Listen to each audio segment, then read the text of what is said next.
So hello everyone, in this video we will use Cauchy construction to derive the stress tensor. So basically we will use the Cauchy construction to obtain an expression of the surface forces acting on a fluid element, and then we will use it to further derive the stress tensor. So as you can see that I have made this fluid element in a shape of a pyramid where O is the origin and ABC are the three unit vectors pointing in three perpendicular direction in the 3D space. So like I cannot define the four surfaces as this is delta A1, this is delta A2, this is delta A3, and the fourth surface, the triangular surface, which is not in the plane as delta A, with having a normal vector n.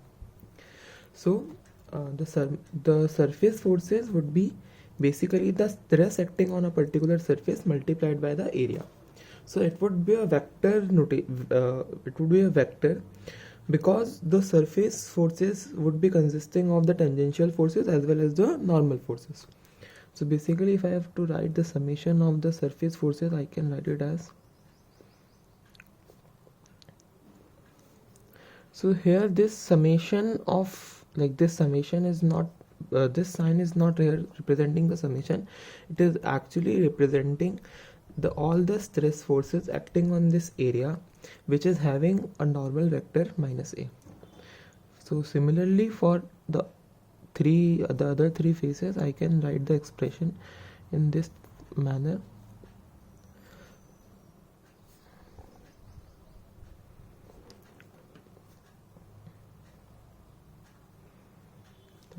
See, this delta A1 is having a normal vector in minus a, this delta A2 is having a normal vector in minus b, this delta A3 is having a normal vector in minus c direction. So now, like if I have to express delta A1 in terms of delta A, so for this we can say that delta A's projection on the BC plane is delta A1, and if we want to have the projection of delta A on the BC plane, we could write it as delta A. So it's a basic vector product. So basically, so we can express delta A2 and delta A3 similarly in B dot n delta A and C dot n delta A. So the expression we would be getting, if we replace this in this expression, it would be summation of n minus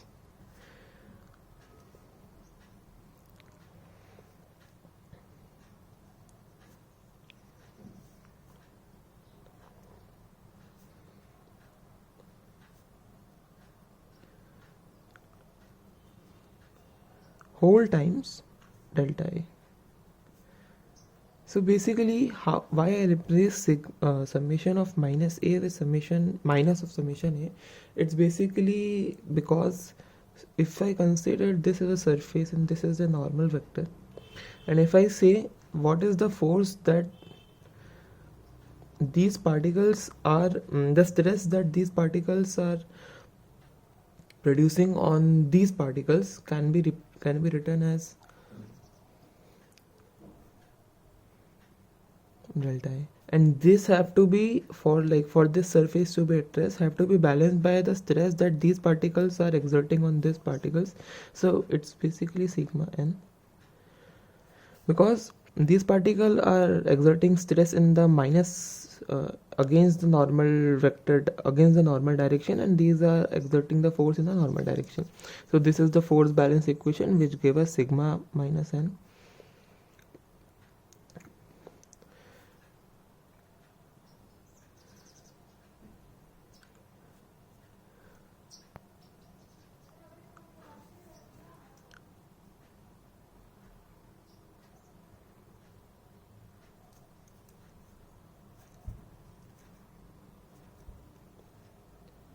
So now coming to this expression Fs. Now if we say that we have a fluid element which is very small in size, so like its delta V is tending to 0, So we can say like ma is equal to fs plus fv, where fs is the summation of all the surface forces acting on the fluid particle, and fv is all the summation of all the forces acting due to the body forces. So now if we analyze this expression, we can say that the surface forces is a function of delta x whole square, and this is proportional to delta x cube, because like we have seen earlier that it depends on the area whole square. So like for a fluid element, it depends on the surface area, which is proportional to x square, and for a fluid element, it depends on the volume, which depends on delta x cube, which depend on delta x cube. So similarly, mass also depends on the volume. So this also depends on delta x cube. So if we say if the fluid element is very small, infinitely small, so we're saying that delta x is tending to 0, where delta x is the characteristic length associated with that fluid particle. So for this, we say we have fs equal to 0, because these would be tending to 0 because of their order of magnitude very small compared to fs, and for the fluid particle to at rest, it should have fs equal to 0. So if we take this to this, so we have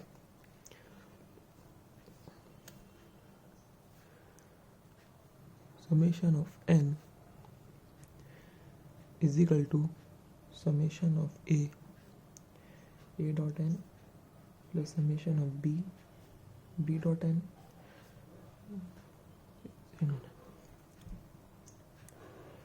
So if I now take the ith component of this stress, what I mean by ith component, there would be like as I've already said, that this would be comprising of the normal forces and tangential forces, and we can say it's we can say that, like if I write the ith component, I would have something like this.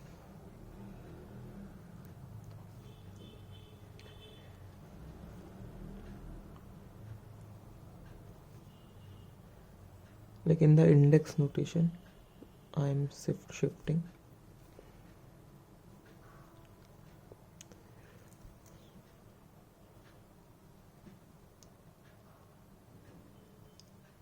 And like we further simplify it in a manner.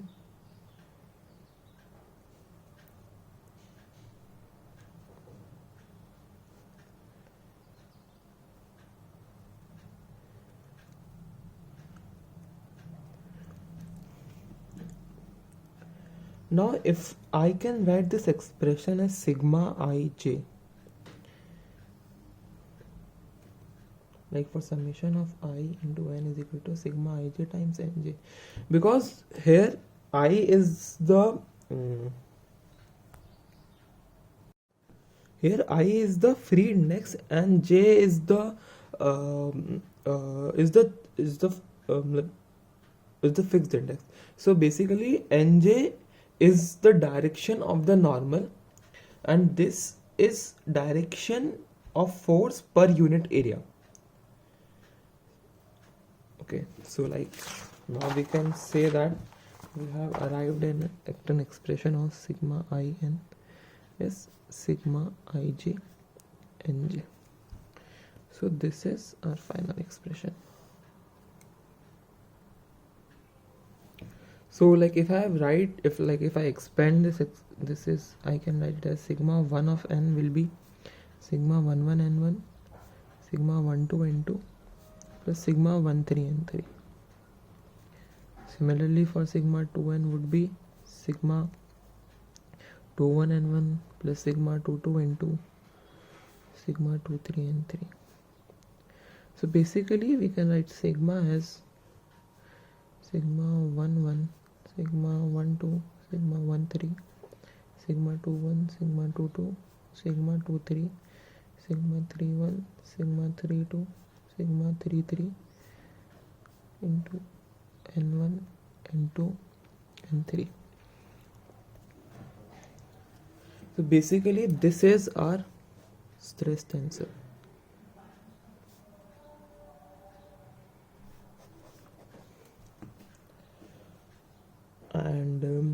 like 1 here implies like like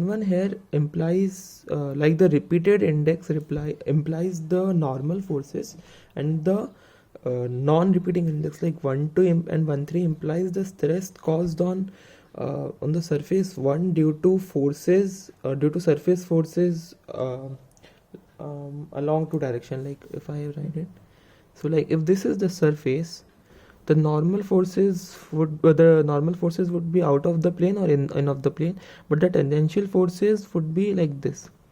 So like they can be from 1 to 2 or 3 to 1, like yes. So like this is the minus A direction, this is the B direction, and this is the C direction. So the normal forces would be there, and these two are corresponding to these forces, like B forces and C forces on this particular surface. Okay, so next property of stress tensor, we would like to see that it is symmetric. And how we will see it? So basically we will consider a fluid element again, and then we will define an origin axis somewhere, and we will take a fluid particle and say it is acting upon by a force dF, and this is R. So like if we have to write the moment on that point in the fluid particle, we will write it as like this is the surface. So like if we have to write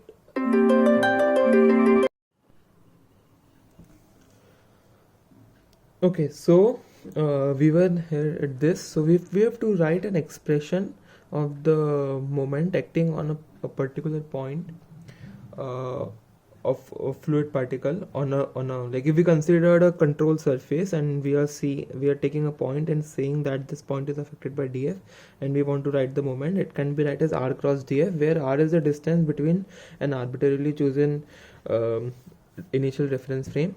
So we can write M as for the whole control surface, and I can further simplify it as in terms of index notation d. So this is corresponding to the dF, and this is corresponding to the R vector. So like now if I apply the divergence theorem, this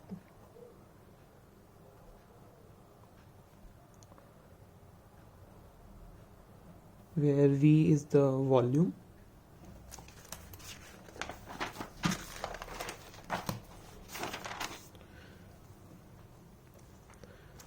so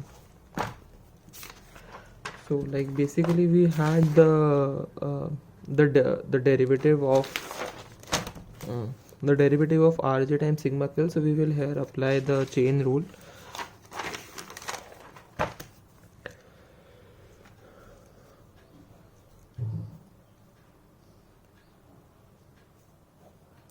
Del Rj by del RL sigma KL plus Rj del sigma KL by del RL into dV. Okay, so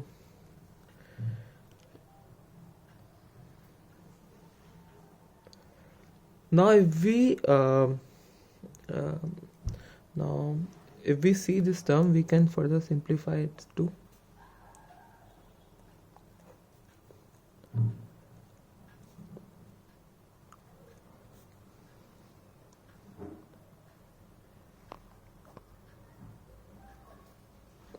dV.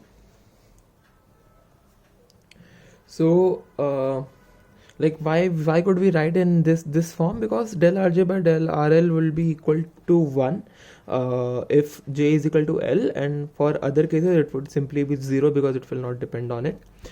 Okay, so now again we would make an approximation here by saying that this term dV into Rj like this would be of order of delta x4 when our characteristic length, where the fluid element would be small and the characteristic length, yes, like I should write it for, if the fluid element we have taken into consideration is very small, this will tend to whole 4, and this term multiplied with the dv would tend to delta x cube.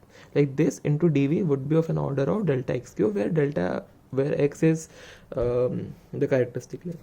So we can neglect this term with respect to this term. So like I can finally write my moment as